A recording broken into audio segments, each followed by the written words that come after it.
Hey, how's it going, universe? Welcome to another episode of Zoobox Goes to the Movies. I am here with Danimal from Zoobox Corporate. As we all know and we all love Dan. Dan's coming back. We're going to be talking about another Paul Thomas Anderson movie this week. We're going to be talking about Paul Thomas Anderson's The Master. The Master. Starring Joaquin Phoenix, Philip Seymour Hoffman, Amy Adams. What's that guy from Queen? The Queen movie's in it too. Robbie Malek or whatever his name is. Yeah, Rami Malek was in it. I had never noticed that until this time. Yeah, he's in it, and also the chick from 22 Jump Street at the end, or like the annoying roommate. I don't know, the blonde chick. She's in one of the Jump Street movies. Are you talking about the girl that's from Workaholics? I think so. The blonde, kind of heavy chick. Yes, yeah. Yeah, I saw that. And she's like fighting with Jonah Hill at the end of. I think like, so. and they're gonna kiss. Yeah. And he's like, What are you doing? What are you doing? Yeah, she's in that. There's a lot of good small character actors that are just like pop up randomly. There isn't. I can't remember his name. So we're not. Obviously, this is. You should have watched the movie by now. But there's a scene in the beginning of the film after he gets back from WW2, and there's this guy they're all sitting in the patient room, right? Like they're all going like, hey, you know what, you have a thing, no one's going to really understand what it is, there's nothing to be ashamed of, and they show a close-up of this guy's face. It's one, and I know who he is. I just can't picture, I can't tell you, you know him. He's a famous like character actor guy. Like he's in a shit ton of shows and movies, but he doesn't say anything. He's only in it for that 1 second. Yeah, there's a lot of, I think, little walk-on roles like that. Like cameos. The guy that Joaquin Phoenix gets into the fight with in the mall when he's the photographer. Mm-hmm. That's another guy that you've seen a million times in a million different things. Yeah, then I can't place him though. I can't place him. So the Master is so the synopsis for the Master is: a naval veteran arrives home from war, unsettled and uncertain of his future, until he is tantalized by the cause and its charismatic leader. Tantalized. I like that. Which word. I don't know if that's a. I don't think it's a good. No, IMDb always undersells everything when they give you the log line, but Well, I mean, especially with this film because it's so much. I think. Technically, that is what it happens. Yeah, that is a synopsis. That is one of them. And if you look at IMDb, they usually have like multiple versions of the synopsis. If you don't know that, well, they have a plot synopsis and they have like the elevator pitch is what is in like top of the page. Right. Which I like to read the elevator pitch because it seems sometimes they are so vague they could literally be about anything. Yeah. But so this is. Would you say this is your favorite movie? This is probably my favorite movie. Yeah, this is my favorite movie. I mean, I've probably watched this movie 50 to 100, somewhere in that range. Oh, wow. Like on Philip Seymour, when he died in real life, I You felt it. I watched it. I watched it like 2 or 3 times. I watched Capote. I watched Master a couple times. I watched Boogie Nights. You were wanting to charter your own trip to China. Yeah. With him for 2 weeks alone. I want to take you. Still my favorite part of the film, probably one of, if not my favorite. We'll get into that. We'll get into that. So this is one of your favorites. This is one of my favorites too. Whatever happened post There Will Be Blood with PTA with Paul Thomas Anderson. Yeah. Some flip switched and he became a much more interesting, thoughtful filmmaker. Like, you could go back and watch Boogie Nights or Magnolia and you're like, oh, those are good. I enjoy those on a different level because they're kind of Scorsese. Punch Drunk Love. Come on. Punch Drunk Love as well. But they're different, though. It literally feels like a different chapter in somebody's life. Like, you could see There Will Be Blood, that style of filmmaking. Yeah. Literally kind of reverberated. That's what he does now. Well, he does these kind of impressionistic tone poems, but that are about characters. Well, he doesn't really so much care about plot. It's about character. Would you say that is kind of... that kind of feels very Kubrick to me as far as his earlier films. His characters stand out a lot more than the plots or the stories. As far as like Dr. Strangelove... Was it Lolita, Spartacus? Well, I think Kubrick has an interesting kind of similar trajectory. If you go back and watch some of the older Kubrick stuff, it is more plot-centric. They're more conventional movies. Mm-hmm. Then you get to 2001. And then 2001, everything changes. And he becomes like the filmmaker. A master. Yeah, master. Yeah. Like he could fucking do anything. And I think PTA has that. And what PTA does, and from doing some research leading up to this, He watches Grown Ups on loop. Yeah, on a loop. But Paul Thomas Anderson finds a character and then has to find the story for the character. And I like that. And then he drops his character into that scenario and tries to let it play out the way he thinks it would play out. It kind of feels like a very David Lynch-esque. In a way, but he starts with an idea, then he builds around that idea. You know? Except I would say like he's less philosophical, less esoteric than somebody like David Lynch. David Lynch is like everything's a metaphor, everything's an allegory. But Paul Thomas Anderson it's kind of straightforward, right? Like it's just like, come hang out with this character who thinks like this, and he finds like some kind of extreme personality, and like from There Will Be Blood to The Master to the Phantom Thread. I mean, those movies are kind of plotless. They don't have like really some sort of driving force other than just spending time with the characters. I think there's some sort of subtext as far as we can talk about Phantom Thread another time, but I think in this movie is finding your place, your lot, some sort of loss, trying to find your way, easily manipulated, whether it's through the means of alcohol or through this cause, as they say. Well, there's an interesting kind of parallel because while I kind of got in deep over the past few days about going into the influences on the Master, and on the Blu-ray, if you have the Blu-ray at home, folks, there is a John Huston's documentary, Let There Be Light, from 1946, which was something that was commissioned by the Department of Defense or Department of War. Mm-hmm. It's to make a propaganda piece, but it was so effective and so honest, and it's about soldiers with PTSD, basically. Mm-hmm. And they're coming home, and the government commissioned this movie because they're like, oh, we want you to show that employers why they should hire veterans. Mm-hmm. So it was kind of like this activist, almost like a weird activist but from the government itself. But from the government. And it ended up being, it's so powerful and sad that they actually just never really released the movie. And then it was like buried for like 30 years and only came out in the 70s, yeah. Is this something you can watch on Amazon, you think, or? I don't know if you can watch it on Amazon. I have the Blu-ray, so I know, yeah. It's one of the special features. But if I'll have to take a look. Look up John Huston's "Let There Be Light." Let There Be Light, and it's good. So you watched it, and did you think it was good? Yeah, well, it's really interesting, and it's really powerful and painful, and to see what some of these guys felt, coming home.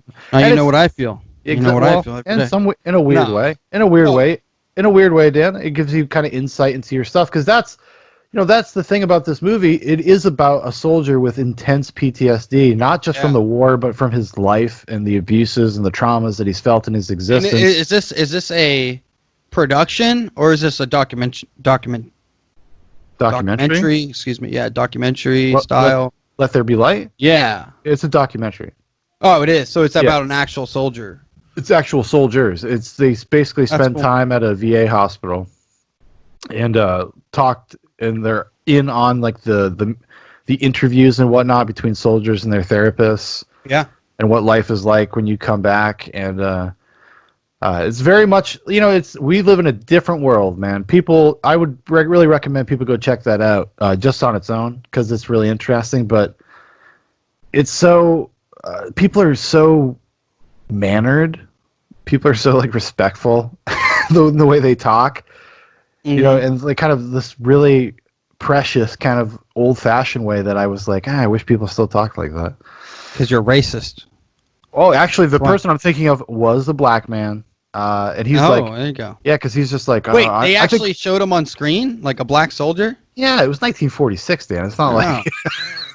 Well, according to the mainstream media, black people weren't even allowed on TV until 2002. Shaun, I recommend you go read a book called White Fragility, okay? I'm just saying. Yeah. Maybe you're so racist that you actually had to trick yourself into liking this black guy more in this documentary. I got some Robin DiAngelo hair going on right now. Hey, it looks good, man. It's kind of almost like the part in the middle. It works, man. You know, that's what I'm going for. I got a show tonight. You know, I got to wash my hair today, wash my balls. Never know what's gonna happen. But let's get back to the story. So, would you say this? So, is that was what it's supposed to? Fuck, I can't speak today. With my third cup of coffee. So, this documentary is what inspired Paul Thomas Anderson, at least the nest egg of the idea of this film. Yeah, I think it gave him the idea to talk about a character or do something with a character from this era that had this experience. And because it's just like we feel today, you know, if anybody wants to go back and listen to our podcast about was it That Face When No GF, that documentary? EFW No GF. Yeah, it's kind of like there's a sense of people being left behind and not paid attention to and not cared for. People that maybe need a little more attention than the average person. And I think The Master kind of tries to address that in a certain respect, because it's about people finding each other. It's about like a relationship. It's about a friendship, and about surrogate families, and you know how that can impact somebody's life. But the interesting thing is they allow Freddy, the character, to kind of dictate how that plays out. Like he's given these opportunities and maybe doesn't always respond to them in a movie way. He responds to them kind of more of a real life human way. Like there's human behind it, those eyes, you know. And I love. I mean, let's just start from the beginning. Okay, let's just start from the beginning. So I did take some notes. I don't know about you, but I did. Yeah, I did. Mainly mental, but I did take some notes. I have potato wedges. I can't remember why, but it's written, and I will be said. But in the beginning, you know, you got that. I think that classic, like from Paul Thomas Anderson's "There Will Be Blood," that great opening scene, the music and the visuals. I mean, there's just that open when the waves come and it's that like just that great classic orchestra. It's just like There Will Be Blood, where it's like 15 minutes of no dialogue, pretty much, and just like showing you this person.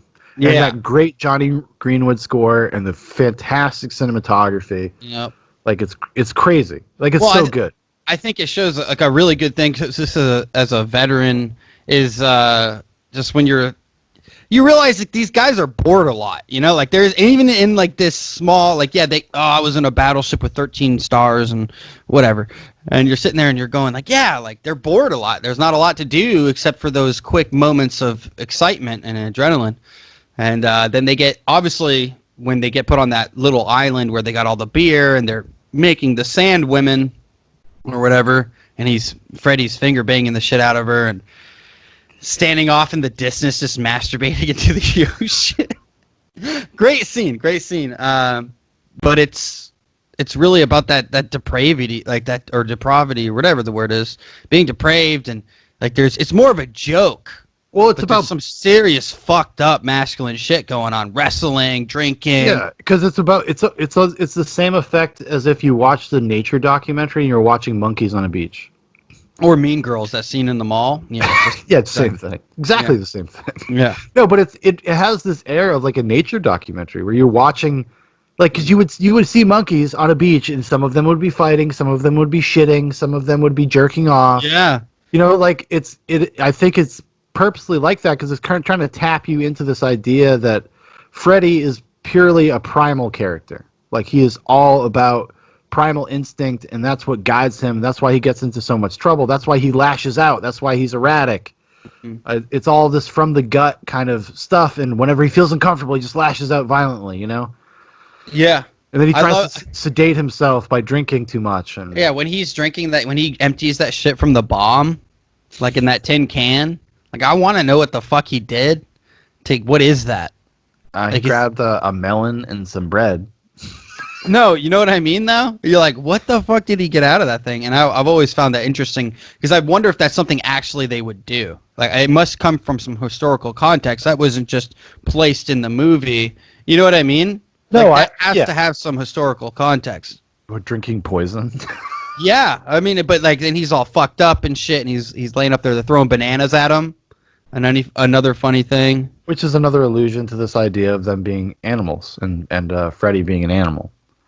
Yeah. It's crazy. But it's a great opening scene, and I think it says a lot about his character within those 10 to 15 minutes. Just much like There Will Be Blood, that 15 minutes or so of no speaking, there doesn't need to be said. You know everything you need to know about Freddy up until, because I think the first moment he speaks is in the VA hospital, and I think it's the word pussy. I think that is his first word. Yeah. Pussy. Yeah. When they're doing the psychological slide. And it's funny, like all of those scenes are directly taken from Let There Be Light. That's cool. All of the conversations, the questions that are asked of Freddy are all from Let There Be Light, like almost verbatim. Well, I mean, it's got to be some from. They actually did a really good job, I feel, of that time. They're all they're wearing like their fancy uniform, their mess dress or whatever in the Navy, and they're fucking just writing notes, smoking cigarettes. Like no one really gives a fuck either, because all the soldiers that don't want to be there and all the people, he's just fucking with the psychologists basically. Well, because I think it's normal. Like it's a pride thing, it's an ego thing. But like I ain't answering your stupid questions. These are stupid. Well, I would even say like a kind of like who the fuck are you? Like a kind of like a lack of respect for authority. They know they're getting out. Yeah. They don't have to fucking they can kind of rebel a little bit, and they're not going to be hammered as hard, And I think it sets up this parallel between how Freddy reacts to that authority, and then when he finds the cause, when he finds Lancaster Dodd, because Lancaster Dodd, in some ways, is kind of asking similar questions when they go through processing. Yeah. And asking him to like be honest and prying into his life, prying into the way he feels about things.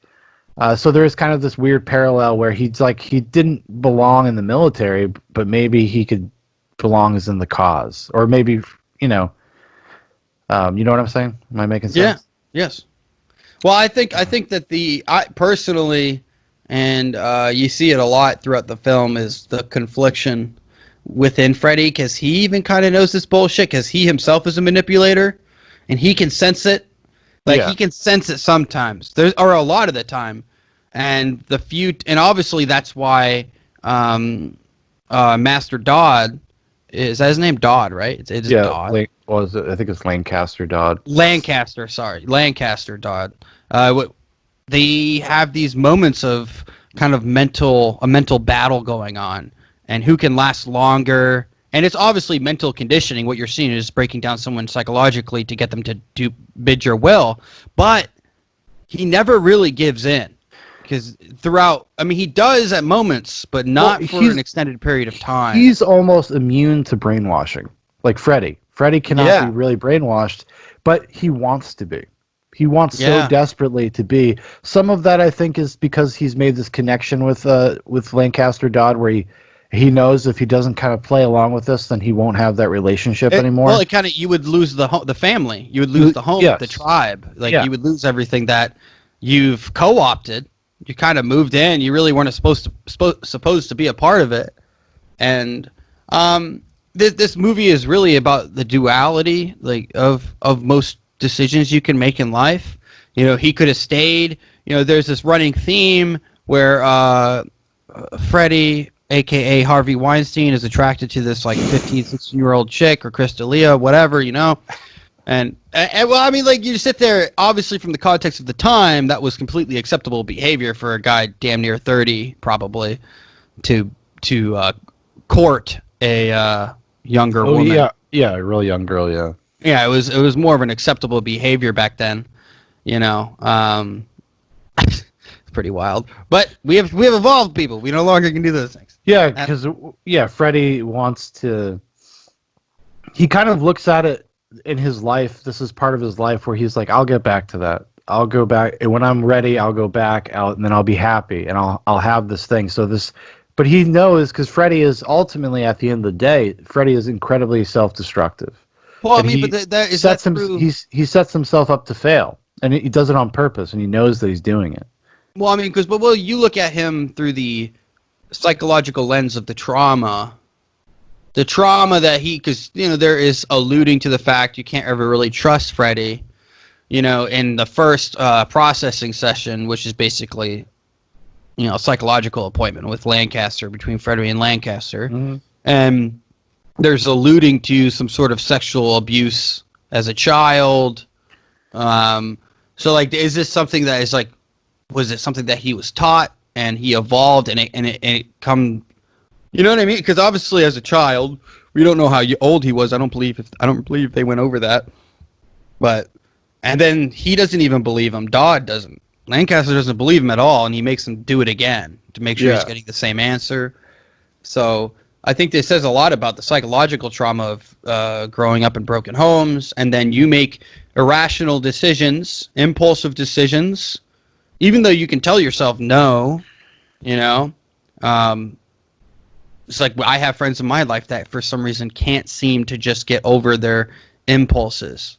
Yeah, their impulses, because his impulse when he's in the Sears or whatever in the mall, and he just thinks that guy is gay, and he just wants to like beat his ass. You think that's what it was? Oh yeah, that's 100% what it is. That's 100% what it is. To me, anytime I've ever watched it, because he goes, "Are you married? Do you have a wife?" He said, "Are you doing this for your wife?" And he said, "No." No, he said yes. He says yes. Nah, that's all about that guy being gay, dude. That that is about that. Anytime I've ever watched it, and I've watched this movie a lot, that is because why else would he do that? Because he's self-destructing. It's another moment where he's found a good job. He's seeing this woman at the mall. Watch that scene again, dude. He's generally happy. Just watch it again with that lens. Try it out. Sure, I will. Sure. I'm telling you, because like he's wearing a fancy tie. He's wearing like it has a clasp and everything, and it's not necessarily a traditional man figure as far as, and that's really what it was about, because even gay men back then had to be very masculine, and these masculine clashes. He was just You don't think he was lashing out as a way to like actually just self-implode, to get fired? No, I don't believe Freddy is in that framework. He doesn't necessarily. He is going to do things to get a reaction out of people, not necessarily probably fully thinking it through. He's completely impulsive, but I think on a subconscious level, there is kind of this self-destructive quality where whenever he gets comfortable, whenever he finds happiness, whenever people are nice to him or kind or whatever, he finds a way to be negative to get out of it almost. Like you see that throughout his relationship with the members of the Cause and how that evolves. And there's a bunch of times in the Cause where he tries to do that, and the difference is Philip Seymour Hoffman's Lancaster Dodd just like won't let him. He won't let him. No matter what he does, he always brings him back, up until, of course, towards the end of the movie. But I guess I mean, I can see that. I always look at it as he's kind of tumbling. It's nothing is really planned, but in this moment, we can move on from the mall scene. I say go back, watch it, see if you agree with me, because basically he does say, "I don't have a wife." That's what he says. He's just getting the pictures for himself, and that's where the insinuation to me is that it's about. Like he starts looking in his eyes like, then what the fuck are you here for? What guy is going to come get pictures of himself? And it started seeming weird. I know. Okay. All right. I have always. Tell me if I'm wrong. I could swear to God that he says that he is getting it for him. I may be wrong. I may be every single time I watch it, just hate gay people, and I want this guy. Sounds like some projection, buddy. Some implicit bias or unconscious bias or some shit, but no, it's okay. So, it does change the narrative of that scene a little bit, not much, but enough to make it. What is the impetus for him to be homophobic? It's not about him being homophobic. It's like now he has a reason to be a dick to this guy. Because if you generalize through those times, but being homosexual, it's not viewed as like a manly, masculine thing. Sure, and it becomes. But even gay men back then, closeted, but you had to be very masculine. You still had to be willing to fight and stand up for yourself. Yeah, you had to project the status quo, right? Like you have to project an image. But that was like, I guess, I don't know, but we will move on from that. I don't wanna get up on. just one last thing. If that were the case, doesn't that kind of undermine this idea that he's like a thoughtless animal that just reacts? No, because I'm not saying it is, because Freddy is a manipulator. Freddy is thoughtful about things that are going to be for him and him only. He's willing to destroy something, like when it comes to, let's go to the next scene relatively soon after that, or I don't want to skip over the whole woman thing. That's really not important, I guess, but if you know the girl that works at Sears, like she's showing off the dress and the well, that's just that whole sequence is basically setting up like self-destruction. He could have a happy life. Yeah. And he blows it up. And he blows it up. It basically implodes on him and everything, and then he goes to that field where he's picking cabbage or plucking cabbage, however you say that. Harvesting, I think is the best term. But harvesting, there we go. Harvesting the cabbage, and he's working, and he makes that souped up alcohol, and he gives it to that old guy at the end, and he's like, "What's your name?" And he's like, "Robert." And tell me if I'm wrong, but does he say that's my father's name? No, he said you look like my father. You look like my father, and then that almost ends up killing him. Then he's ran off. There is he's obviously an intelligent person, and there is some sort of oh yeah, I would never suggest that Freddy is stupid. But Freddy's I don't think he's no, it's not about being stupid. I don't think he's completely impulsive to the point that maybe the alcohol is what subdues his thoughts, his memories, or his causes, because most of the things that happen to him are mainly when he's sober. Well, because he has a lot of in his life, as the movie kind of reveals to you, things about his character, where his father kind of abandoned him. His mother went to the loony bin. Mm-hmm. He was molested by his aunt, basically, as a teenager. He had an incestuous relationship with his aunt. So he has all of these kind of factors working on him whenever he develops relationships with people, because this is how he views family in this really kind of twisted way. That's why he feels so alone. That's why he is so alone, is that he kind of isolates himself because he doesn't want to get hurt again, and he wants everything to be on his terms. And when he finally gets to Philip Seymour Hoffman, and he gets on the boat, and he becomes basically a stowaway, and that's what the cause is to him. It's like this new surrogate family, these new people, and it's not on his terms, and he has to kind of give himself over to it a little bit. But then as you see throughout the movie, he becomes more and more controlling, more and more less willing to kind of engage with the process, lashing out at the people in the cause and outside the cause. As he's trying to take control, he's trying to be a more important part of it, a more important piece, only to realize that everything revolves around Philip Seymour Hoffman, and Philip Seymour Hoffman is actually kind of a fraud. Mm-hmm.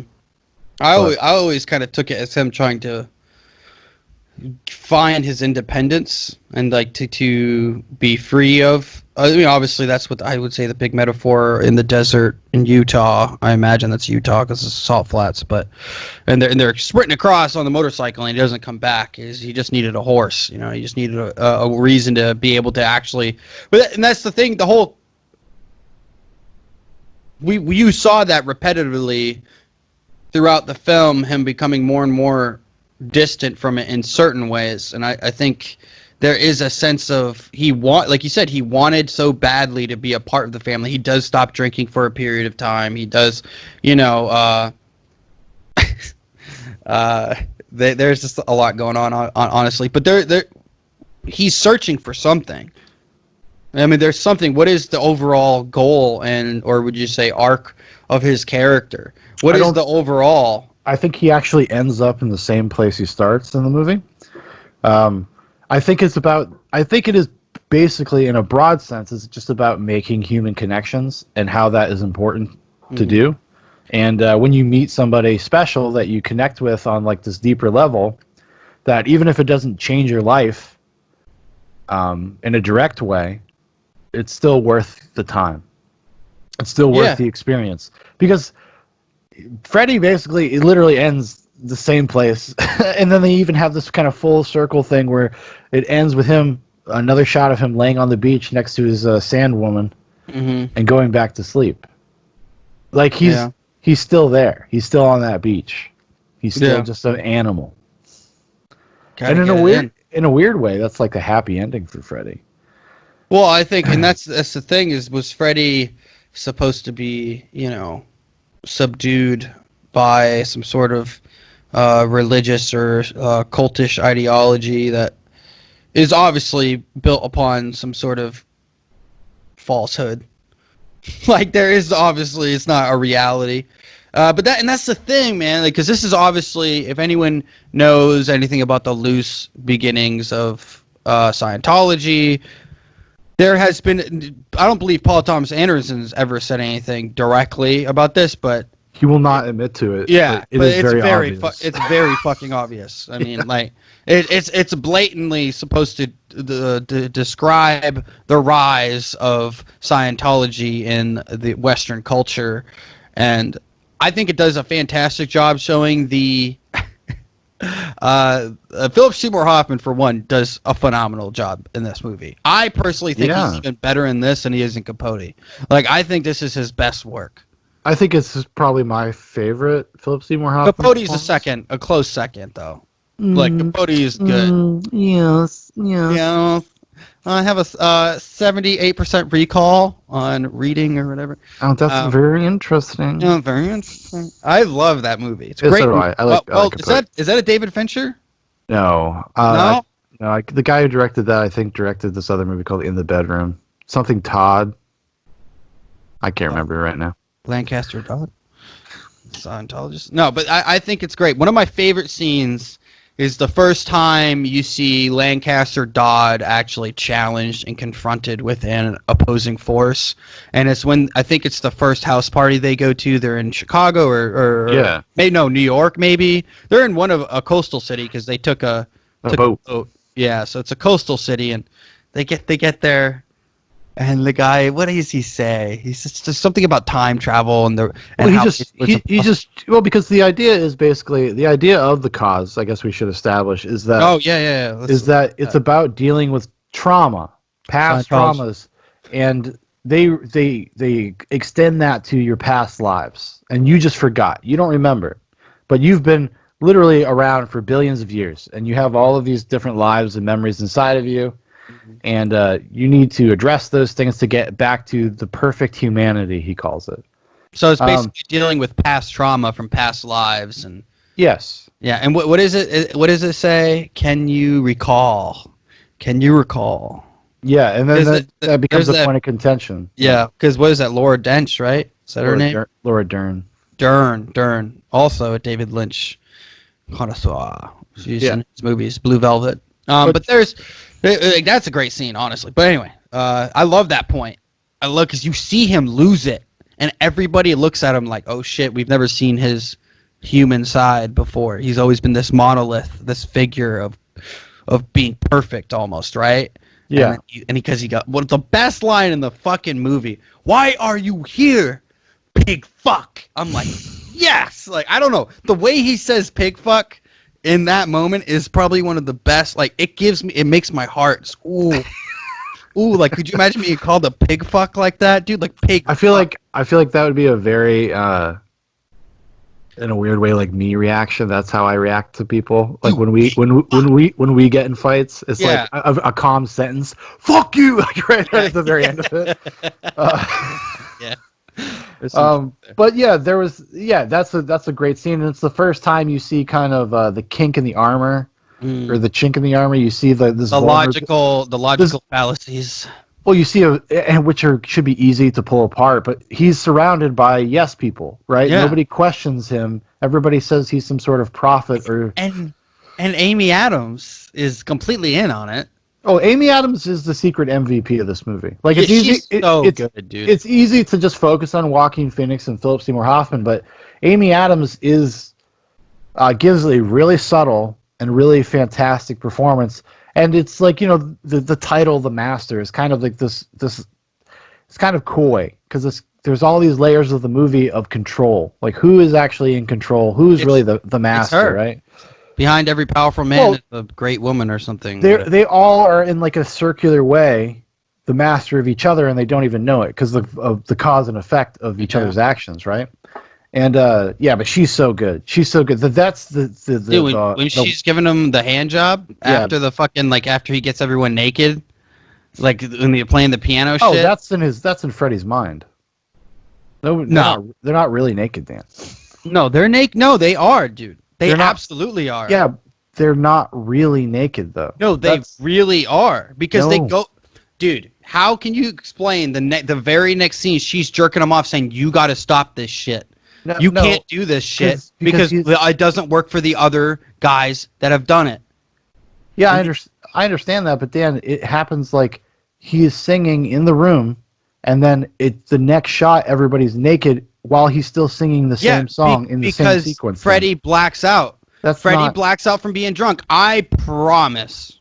It is not literal, Dan. It is literal. Dude, it's not happening, crazy. Dan. It is. Dan, you got some wild takes on this movie. No, man. listen. That's in Freddy's mind. No, it's not, because Freddy closes his eyes, and then he opens them again, and it's probably been a half hour. Do you think that Amy Adams' character in that scenario would take her clothes off? Fuck yeah, because she has to. Because he's in charge. Because he's in charge. Yes, dude. Dan, you got to go back. Crazy. Shaun, I've watched it way more times than you. I know you have. That's why I'm surprised that you. I'm telling you, I thought that too for a long time, and then explained to me the very next scene where she's jerking him off, telling him, "You got to stop this. This is not the way." Because this is the idea. This is one of the things about Freddy and Dodd together, that they are kind of a yin and yang. They're a little bit like. So why is she jerking him off? They objectify things because she wants him to know who's really in control. Because she says, "I don't care what you do as long as I don't find out about it." And because he just put all these women naked on display in front of her and embarrassed her. Yeah, that's but that's not. Dan, that's not really happening. Though. That really happened, bro. No, this movie. Not. There is You're not. Name me another part in the movie where there is an assumption that what happens in Freddy's mind. There is nothing that happens in Freddy's mind at any point. Because you're seeing it through Freddy's eyes, and which is keying you into how Philip Seymour Hoffman sees these women as well. He is objectifying them. They are pieces of meat. They are something to be. I don't know about that. Okay. But that would also lead to believe that they were actually nude then. Why would they not be? But why would they not be? Yeah, but then you can't have a scene. How long was he singing this song? What are you talking about? Like, it's part of the same thing. It's part of the same moment in the movie. It's just like it cuts to Freddy. Freddy's watching, and he falls asleep. No, and it cuts back. Yeah, because maybe Freddy's dreaming or something. Dan, it doesn't. It's just not. I felt like it was always very obvious that this is not really happening. You can't prove it to me it wasn't, because she's jerking him off in the very next scene, saying, "I don't want to know about it." Like it's too literal. Why would the next scene be her? I understand the point of control. I get it, but it doesn't. Like, why would she be jerking him off in that moment after he's hammered, leaning over the sink, covered in sweat? And why wouldn't he do a song for 10 minutes, 15 minutes? Because he can do whatever he wants. He's the guy. And she says, "You can't do this because it hasn't worked for other people." It's not. No, she doesn't say that. She says. She does. She says. How much you want to bet? No, Dan, stop. It can get away. It can get away from you. And she's basically like unloading the gun. So, when people, after you jerk off, like suddenly, like you're not so inclined to go fuck around. I'll fucking find this song. And it's about just controlling him. Because she has her own modes of control. And because of Lancaster Dodd and Freddy being kind of similar, Lancaster Dodd is he covets women and he drinks. But he has this greater thrust, this greater purpose. But him and Freddy kind of have these parallel existences, these parallel lives. But all right. Well, maybe I'll have to look it up at a different time. But I'm telling you, I fucking seen this movie too many goddamn times. Okay, like I know this movie like the back of my hand. Okay, I fucking know this movie. Okay, so going back to the first time that Freddy and Lancaster Dodd meet each other. Okay. During the processing scene, something I picked up on this time while I was watching it is that there's always this juxtaposition with sex and violence in the questioning, and like when and how to be used as like to kind of break down the psychological barriers or whatever to kind of get them to a base level. They're always talking about sex and violence as if they're the same thing. Like it's kind of an interesting thing that I didn't really pick up on because it in a weird way it directly addresses Freddy as a person, because that his whole life is kind of the circular sex and violence thing, just like this primal stuff. And I was really fascinated by the fact that it's actually kind of literally part of the dialogue. I didn't realize that it would... the sex and violence. Well, that it's used as a way to condition you, as part of like kind of the brainwashing, by almost confusing the two in your mind. It was interesting. I didn't notice that, honestly. Where is... Don't worry, people. I'm gonna prove him wrong. I'm gonna fucking do it. I'm fucking looking. Well, dude. Don't get preoccupied with that. I'm not trying. I'm literally almost there. All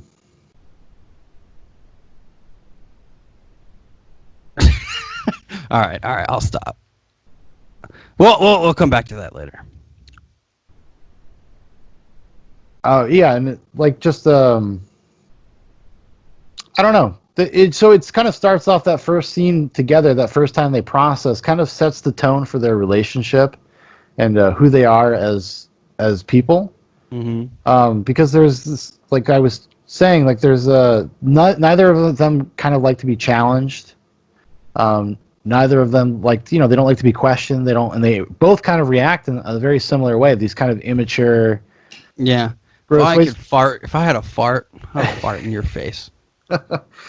Well, the first processing scene is amazing, and they do. And Paul Thomas Anderson makes like a great choice where the last part of the scene where Freddy actually like doesn't blink and just stares. They just hold on Joaquin Phoenix's face for probably 5 or 6 minutes straight, and it's amazing because he really doesn't blink. Barely. Like there's some subtle flutters there, but there's like that's impressive. Yeah. He's just like dude, and you know that you've had a staring contest. You know how much that like is uncomfortable. Yeah. So uncomfortable to do. This is one of those. I mean, any scene in this movie you can literally pluck out and analyze. I mean, honestly, any singular scene, I think you could. Yeah.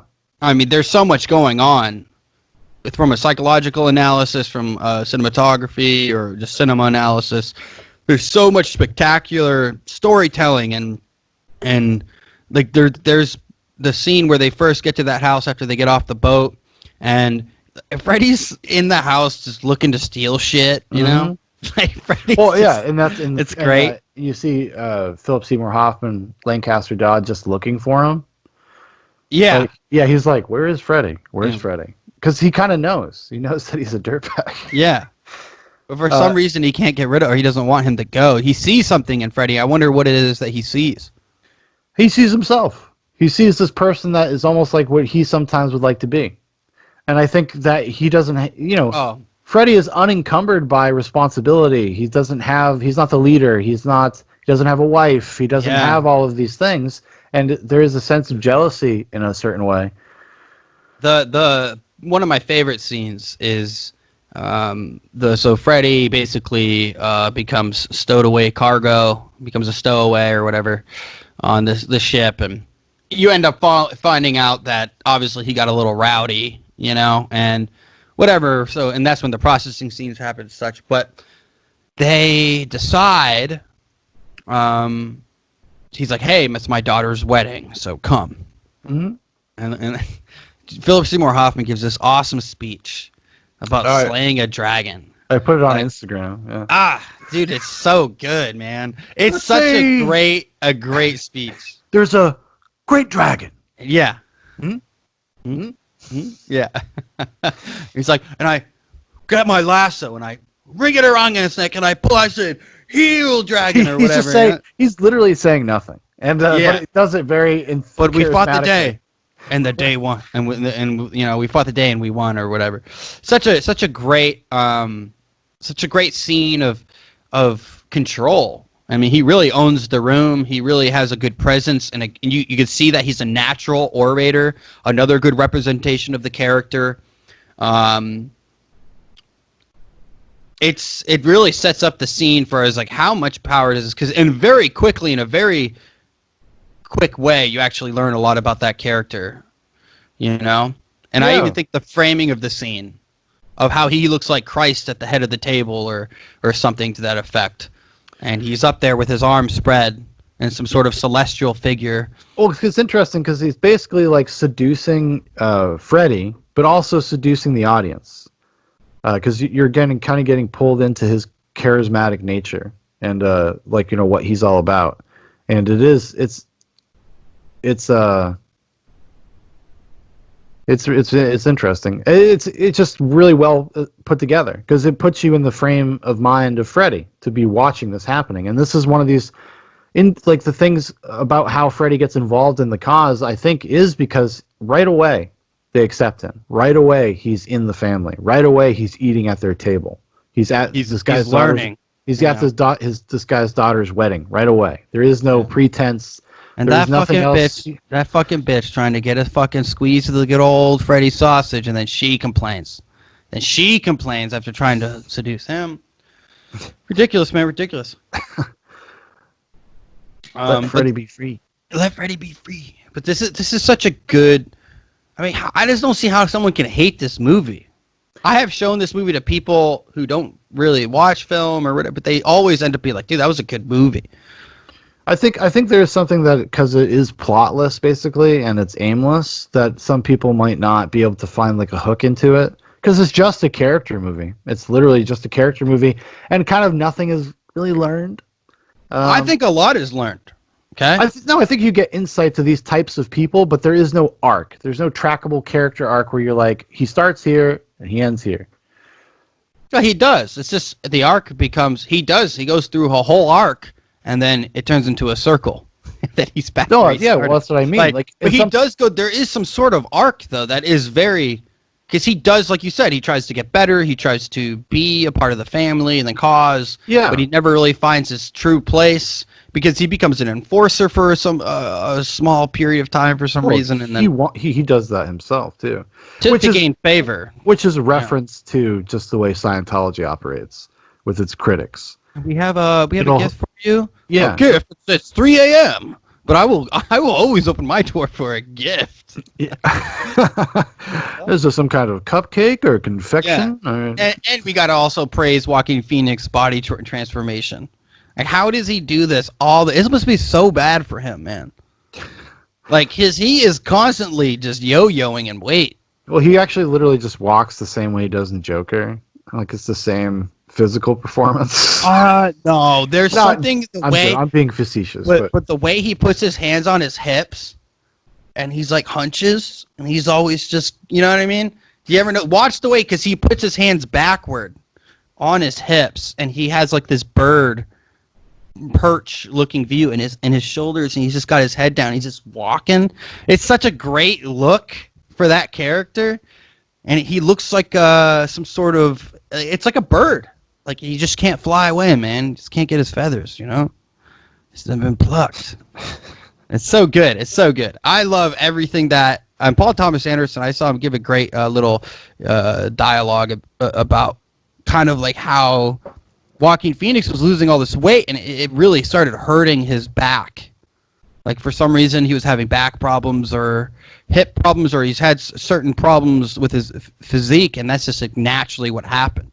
Yeah, that's exactly how he walked. He just morphed into this guy, and I think it really says a lot about Joaquin Phoenix, and I think it shows in the Joker.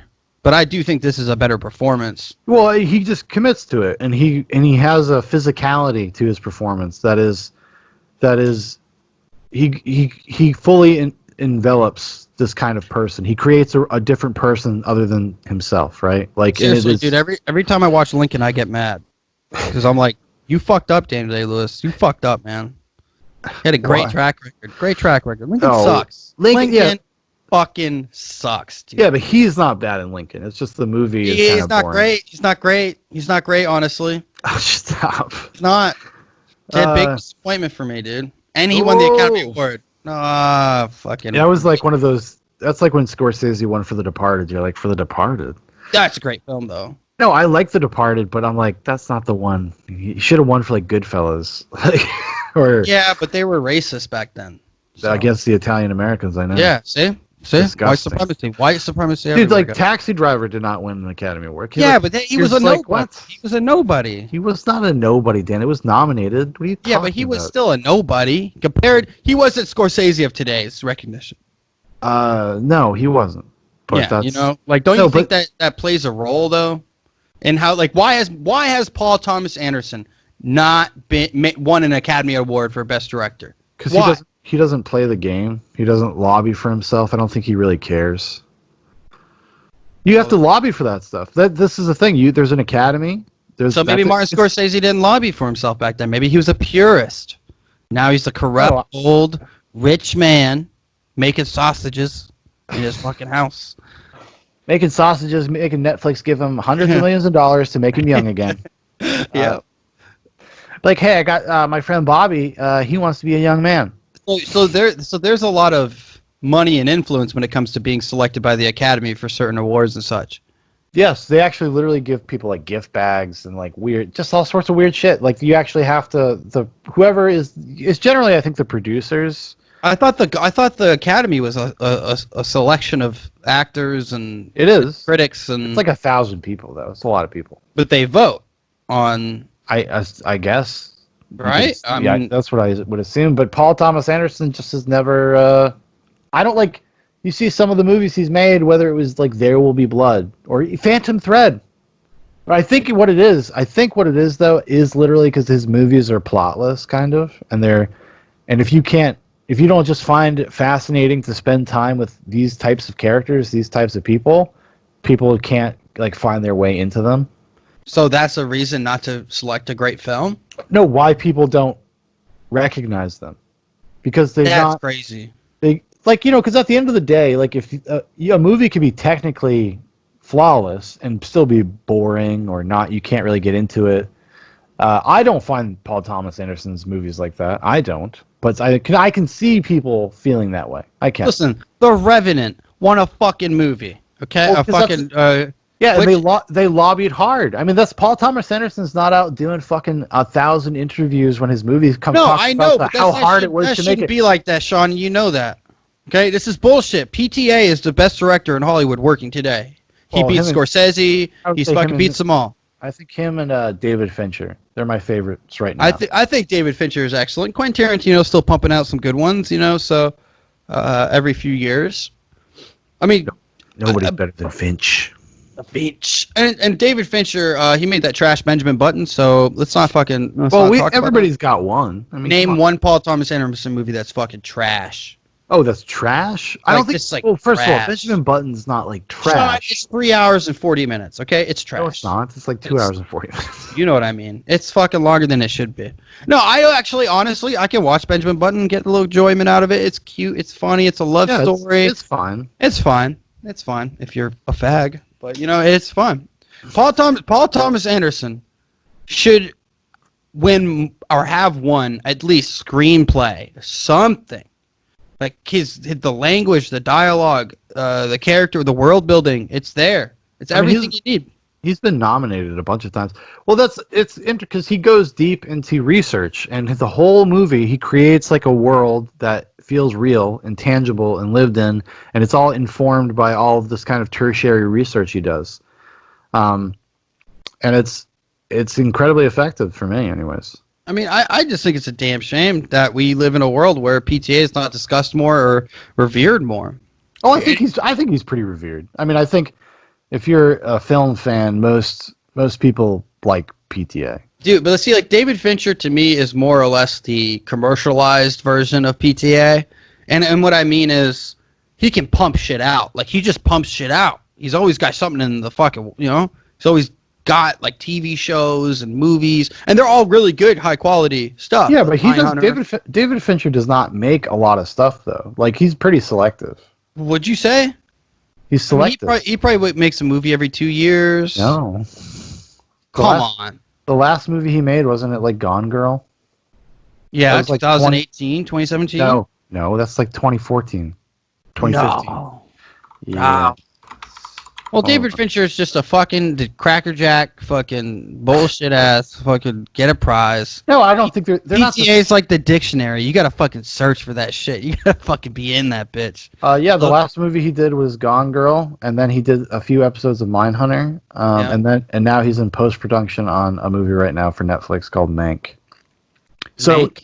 It's about the guy. I think he was the director of photography for Citizen Kane, or screenwriter. No, he was a screenwriter, and it goes through actually the development of Citizen Kane, which I'm super looking forward to that. Yeah, because you would slob on the knob of Orson Welles. Well, Gary Oldman's playing the lead character, dude. Come on. Dude, I mean, one of the classic actors. Great Tinker Tailor Soldier Spy. What's the other one where he plays the pimp? Oh, fuck. True Romance. True Romance. No, it's not True Romance. Yes, it is. Is that what it's called? True Romance? Isn't True Romance the one with Arnold Schwarzenegger? No, True Lies. Oh, shit. Okay. But anyway, so, I mean, Dan's like, I like movies. I do. I love the master, and I will prove him right. I promise. I'll prove me right. I mean, you know what I mean. No, but hey, Jonathan, I know you're here. And are you done? Do you feel good? Do you feel like you said what you needed to say on it? I think so. I mean, it's just I think it's a underrated movie in Paul Thomas Anderson's filmography. I think it's an underrated film in general. I think it actually has a lot to say about the human condition and has this kind of doorway of empathy for self-destructive people that have kind of trauma, PTSD. Like it's a weird little kind of vertical slice of the life of some of these guys and people to this day, go through, and they don't know how to articulate it. They don't know how to explain it to you. They don't know how to reach out. They don't know, and it's kind of sad, and it's very kind of it's like kind of melancholy. I feel like the end of the movie is a little sad, even though I think it's a happy ending for Freddy in a certain respect, because he kind of gives over to who he is.